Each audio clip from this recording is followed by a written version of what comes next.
I'm interested in telling stories through music.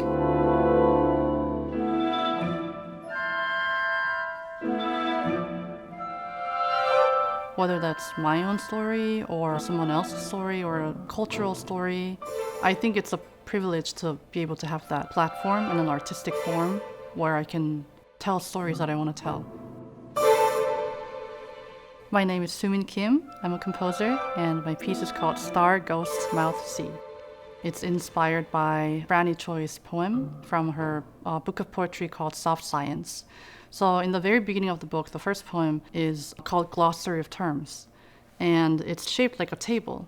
And she lists these 4 words that are sort of key metaphors in her work, star, ghost, mouth, and sea. And she talks about how she defines them, the synonyms, antonyms, and what each metaphor dreams of being. I loved the simplicity, the kind of matter-of-factness of the way it's presented, and just how vivid and how clear each character was. I have 4 movements or sections that represent each of these metaphors.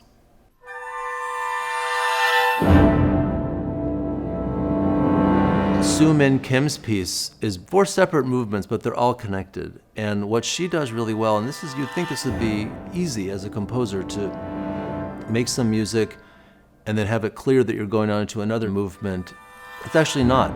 She is able to make it feel like there are 4 distinct sections and you're in 4 different worlds as a listener through the way she uses the orchestra.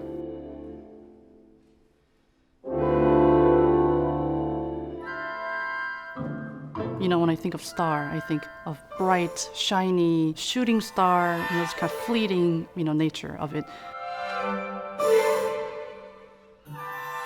It's really kind of a timbral experiment where I tried to find different combinations of the instruments that I thought could create this kind of shiny, fleeting sound.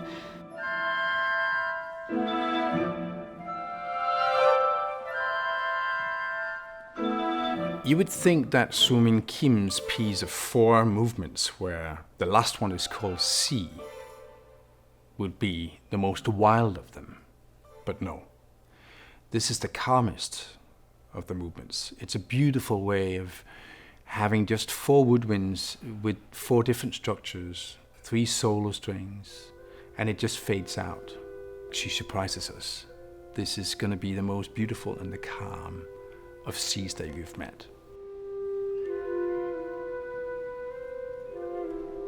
In Franny's poem, she talks about how the sea doesn't dream of becoming anything, it is only dreamed of. So I wanted to create a movement that just kind of is. It doesn't try to become anything, it doesn't try to go anywhere necessarily, but it just kind of is.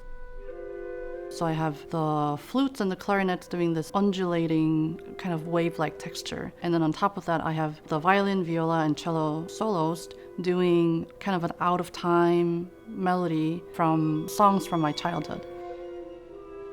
So I wanted to kind of create this sense that somebody is singing from memory. They're not entirely sure how it goes, but they're kind of learning it as they're singing it.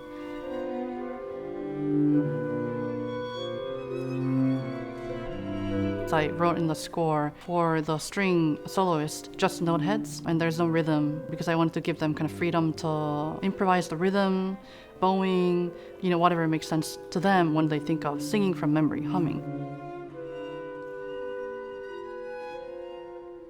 The score originally asked for the conductor to cue the soloist in and out while the woodwind texture is going on.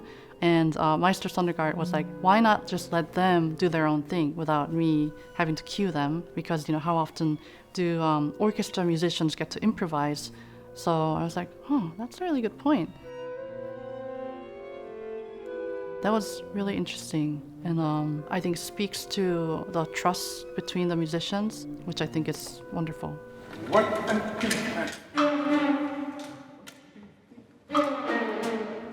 I'm from South Korea. I moved to the US for college in 2014. I went to Oberlin Conservatory. Now I live there and teach there. I played the piano since I was about 4 years old, and I also was always a singer. You know, I was that one kid who's belting a K-pop song in the back of the class. Yards, 1 and 2. I loved playing the piano, but I wasn't a very good student. I didn't love practicing, and instead I would sit on the piano and come up with my own tunes. So I think that was my very casual introduction to composing. And I think when I was about 14, I became interested in jazz and songwriting. And then a couple years after that, I became interested in classical composition. So that's when I knew that this was really the only thing that I see myself doing for the rest of my life. Letter I. Here. I've never played in an orchestra. I'm not an orchestra musician, so it's always fascinating to see what happens on the back end. You know, what it takes for all these people, you know, to be able to make music together. Just the sheer force and the energy, like on stage, was incredible. And I had to like try not to get choked up because I was like, oh my God, I can like see all these people and they're playing something that I made. I really am moved by the dedication that they bring. You know, just because it's a new work, you know, it hasn't been, you know, performed much, they're still treating the pieces with a lot of respect and passion and care.